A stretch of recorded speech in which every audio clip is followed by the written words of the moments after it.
बिस्मिल्लाहिर्रहमानिर्रहीम। अस्सलाम वालेकुम क्लास। हम पढ़ रहे हैं वीबीटी। पिछले लेक्चर में मैंने आपको वीबीटी पढ़ाई थी जो कि तकरीबन हाफ के करीब हो गई थी और हमारा लेक्चर जो एंड हुआ था उसमें एक्चुअली हम पढ़ रहे थे वीबीटी की एप्लीकेशन ऑन हाइड्रोजन मॉलिक्यूल और उसकी एनर्जी चेंजेस। ठीक है कि हाइड्रोजन का मॉलिक्यूल बनता है अकॉर्डिंग टू वीबीटी, तो बॉन्ड एनर्जी जो है ना वो थ्योरेटिकली हमने कैलकुलेट की थी कितनी आती है और प्रैक्टिकली या एक्सपेरिमेंटली हमने कैलकुलेट की कि कितनी आती है। थ्योरेटिकल जो हमने कैलकुलेट की on the basis of VBT वो आई थी 303 किलो जूल पर मोल, और जो हमने एक्सपेरिमेंटल फाइंड आउट की थी वैल्यूज़ बॉन्ड एनर्जी की वो आई थी 458 किलो जूल पर मोल। ठीक है, अब इसमें ना एनर्जी डिफरेंस था हमारा, यानी थ्योरी उसी वक्त कामयाब होगी कि जब ये दोनों वैल्यूज़ एक दूसरे से मैच करें। तो इसमें थोड़ी सी जो हमारी अप्रोच थी वीबीटी की उसको थोड़ी सी उसमें अमेंडमेंट की गई और एनर्जी कैलकुलेशन जो हिटलर और लंदन फाइंड आउट कर रहे थे इसको इम्प्रूव किया गया by considering screening effect and polarization of atomic orbitals. ठीक है, स्क्रीनिंग इफेक्ट मीन्स के screening effect is to be considered due to the fact that electrons 1 and 2 shield each other. Consequently, the effective nuclear charge Z will be less than the actual nuclear charge Z dash. इसका मतलब ये है कि ये जो दोनों electron है 1 और 2, हाइड्रोजन एटम A और ये हाइड्रोजन एटम जो B था उसके इलेक्ट्रॉन, ठीक है, ये 1 इलेक्ट्रॉन HA का था और 1 ही इलेक्ट्रॉन HB का था। उसको हमने 2 से सिर्फ शो इसलिए किया था ताकि ये दोनों जो है ना वो आपस में डिफ्रेंशिएट हो सकें। तो ये दोनों इलेक्ट्रॉन अपने अपने हाइड्रोजन एटम के अंदर ये एक दूसरे को स्क्रीन करते हैं, ये एक दूसरे के लिए शील्ड प्रोवाइड करते हैं, जिसकी वजह से जब ये शील्ड प्रोवाइड करते हैं दोनों इकट्ठे तो क्या होता है कि जो एक्चुअल न्यूक्लियर चार्ज है Z वो कम होके कितना हो जाता है, Z डैश हो जाता है। इसका मतलब है कि न्यूक्लियस ने जिस पावर से HA का जो न्यूक्लियस है उसने जिस पावर से इसको खींचना था, 2 को अट्रैक्ट करना था, वो पावर कम होके Z डैश होगी। किस वजह से? क्योंकि ये जो इलेक्ट्रॉन 1 है इसने 2 के लिए शील्ड प्रोवाइड की। और इसी तरह HB का जो न्यूक्लियस था, ठीक है, जिसका अपना इलेक्ट्रॉन ये 2 था, उसने जब HA के इलेक्ट्रॉन 1 को अपनी तरफ अट्रैक्ट करना है तो वो उस पावर से अट्रैक्ट नहीं कर सकेगा जितनी कि उसकी न्यूक्लियर पावर है Z, उससे थोड़ी कम करेगा। उसकी वजह क्या है कि अब ये जो 2 वाला इलेक्ट्रॉन है ये शील्ड प्रोवाइड करेगा इसके लिए। तो ये न्यूक्लियस जब 1 को अट्रैक्ट करेगा तो उसका nuclear charge actually Z dash होगा। ठीक है, एक ये पॉइंट हो गया। दूसरा जो पॉइंट है वो polarization of atomic orbital. Polarization of atomic orbital का मतलब है कंट्रीब्यूशन ऑफ आयनिक करेक्टर यानी आयनिक कन्फिग्रेशन। इसमें यह है कि जब हाइड्रोजन मॉलिक्यूल बनता है, एटॉमिक ऑर्बिटल ओवरलैप करते हैं, अपना इलेक्ट्रॉन पेयर शेयर करते हैं, तो ये जो इलेक्ट्रॉन पेयर शेयर होता है जस्ट फॉर अ मूवमेंट, यानी जो इलेक्ट्रॉन 1 और इलेक्ट्रॉन 2 है वो दोनों के दोनों ए के पास चले जाते हैं जस्ट फॉर अ मोमेंट। ये आयनिक करेक्टर। ठीक है, ये देखें HA के ऊपर माइनस आ गया, इट मीन्स के जो इन्होंने इलेक्ट्रॉन पेयर शेयर किया था वो किसके ऑर्बिटल में आ गया, HA के। ठीक है, ये इधर अब देखें HA और इसी के पास दोनों इलेक्ट्रॉन, एक 1 और एक 2। HB जो है वो खाली रह गया। जब HB खाली रह जाएगा तो उसके ऊपर पॉजिटिव चार्ज आएगा और ये HA के ऊपर नेगेटिव आ गया। ये सारी consideration just for a moment है और कंट्रीब्यूशन है आयनिक करेक्टर की। ये बहुत थोड़ा सा आयनिक करेक्टर जो है ना कोवलेंट करेक्टर में कंट्रीब्यूट होगा। ठीक है, अब उसकी एक फेज तो ये आ गई कि HB ने अपना इलेक्ट्रॉन जो है ना वो इसको दे दिया HA को, और दूसरे ही लम्हे क्या होगा कि HA अपना इलेक्ट्रॉन HB को शिफ्ट कर देगा और उसको हम ऐसे लिखेंगे HA प्लस, क्योंकि इसने अपना इलेक्ट्रॉन किसको दिया, HB को, इसके ऊपर आ गया नेगेटिव साइन। और इसको अगर इलेक्ट्रॉनिक फॉर्म में लिखना है तो HA और HB के पास ये अपना भी इलेक्ट्रॉन 2 वाला और 1 उसने HA से लिया। ये कंट्रीब्यूशन है आयनिक करेक्टर की। ठीक है, जस्ट फॉर अ मोमेंट।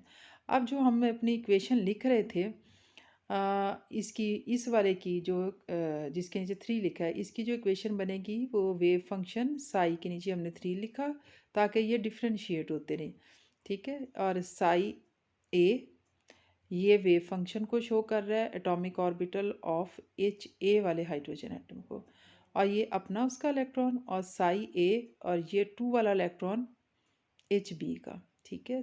और उसके बाद ये अगली इक्वेशन साई 4 ये वाली हमने लिखी, इसमें साई बी क्योंकि ये हम हाइड्रोजन एच बी के लिए लिख रहे हैं, ये इसका अपना एच ए का इलेक्ट्रॉन 1 वाला, और साई बी 2 का उसका अपना इलेक्ट्रॉन, ठीक है जी।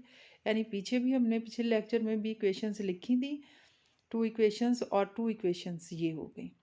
उसके बाद आगे आए, अब ये आयनिक करैक्टर की वजह से जो हमने कंट्रीब्यूट किया, इसकी वजह से फोर्स ऑफ अट्रैक्शन जो है ना बॉन्डेड एटम्स के दरमियान इंक्रीज हो जाएगी, जिसकी वजह से बॉन्ड एनर्जी भी बढ़ जाएगी, यानी बॉन्ड ज़्यादा स्ट्रॉन्ग हो जाएगा। अब ये सारी चीज़ें इसका आयनिक कन्फिग्रेशन और जो फंक्शनल नेचर है एक्चुअल हाइड्रोजन मॉलिक्यूल की, अब इसको सम अप करके जब हम लिखते हैं साई वी बी, ये वैलेंस बॉन्ड को शो कर रहा है, is equal to psi A 1 psi B 2। यानी जो हमारा पिछला लेक्चर था उसमें हमने क्या कहा था कि अपना अपना वेव फंक्शन, अपना अपना इलेक्ट्रॉन, या अपना एटॉमिक ऑर्बिटल और अपना इलेक्ट्रॉन। दूसरे बार उसके बाद दूसरी जो फेज़ हमने कही थी उसमें क्या कहा था कि इलेक्ट्रॉन एक्सचेंज हो जाते हैं।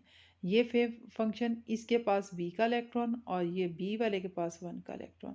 और आज हम पढ़ रहे हैं प्लस साई, ये साई 3 और साई 4, यानी ये आयनिक करैक्टर। अब नीचे वाली इक्वेशन में हमने क्या किया, ये बिल्कुल वैसे ही हमने नीचे उतारा, ये भी प्लस साई, और यहाँ पे वैल्यू साई 3 की पुट की, ये वाली पिछली इक्वेशन से, और साई 4 की। अब जब इसको सारा सम अप करके हमने लिखा तो एक्चुअली ये जो है शेयर हुआ और ये भी शेयर हुआ, क्योंकि ये एक्सचेंज हुआ, इट मीन्स कि ये शेयर हुआ। इन दोनों को सम अप करके ये किसके बराबर हो गया, कोवलेंट बॉन्ड प्लस ये साई। अब ये जो था ये क्या था, ये शिफ्टिंग थी, यानी एक एच ए के पास दोनों इलेक्ट्रॉन आ गए और फिर एच बी के पास दोनों इलेक्ट्रॉन आ गए, तो ये आयनिक करैक्टर है। तो इस वेव फंक्शन को हम शो करेंगे साई आयन से, ठीक है। और इस तरह से ये वैलेंस बॉन्ड जो है ना पूरा होता है कि उसमें क्या आया, कंट्रीब्यूशन किसका आया, कोवलेंट बॉन्ड का भी आया, और वो कोवलेंट बॉन्ड प्योर कोवलेंट नहीं बल्कि उसमें आयनिक करैक्टर भी आया। ये आयनिक करैक्टर हमने इसलिए शो किया क्योंकि जो हम बॉन्ड एनर्जी हाइड्रोजन मॉलिक्यूल की कैलकुलेट कर रहे थे ना थ्योरेटिकली, वो आ रही थी 303, और जो एक्चुअल थी वो आ रही थी 458 के। इतना डिफरेंस आ रहा है, इट मीन्स के जो कोवलेंट बॉन्ड बन रहा है वो ज़्यादा स्ट्रॉन्ग है, और उसको जस्टिफाई करने के लिए हमने ये आयनिक करैक्टर इसमें इंट्रोड्यूस करवाया। इसके बाद अब ये जो लेमडा है, इधर वैल्यू इसकी लेमडा की जो दी गई है, ये इसको कहते हैं mixing coefficient and represent how much the ionic wave function mixed with the covalent wave function. यानी लेमडा की वैल्यू में ये बताएगी कि कितना ionic wave function covalent wave function में शामिल हुआ है, यानी आयनिक करैक्टर कितना है। हाइड्रोजन मॉलिक्यूल के लिए लेमडा की वैल्यू जो फाइंड आउट की गई वो आई 0.17। इसको हमने इक्वेशन में पुट किया, इक्वेशन में पुट करके फिर हमने इसकी बॉन्ड एनर्जी जो थी हाइड्रोजन मॉलिक्यूल की जो कैलकुलेट की, और वो आई 388।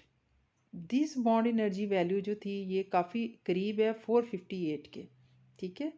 जब हमने आयनिक करैक्टर इसमें इंट्रोड्यूस करवाया तो फिर जो बॉन्ड एनर्जी आई वो 388 आ गई, और जो एक्चुअल थी वो कितनी है, वो 458 है। तो अब कितना डिफरेंस रह गया, जो पीछे हमने कैलकुलेट की थी वो थी 303 थ्रेटिकली, और अब जो थ्रेटिकली कैलकुलेट की 388, तो दोनों में डिफरेंस कितना आया, 85 का, ठीक है। अब ये जो 85 का डिफरेंस है ये शो कर रहा है कि ये इसमें आयनिक स्टेट थी, ठीक है। 303 से अगर 388 हुई है तो इट मीन्स कि 85 किलो जूल पर मोल जो है वो इस कोवलेंट बॉन्ड में आयनिक करैक्टर है। ये आयनिक करैक्टर की वजह से बॉन्ड एनर्जी इतनी इसमें कंट्रीब्यूट हुई, ठीक है।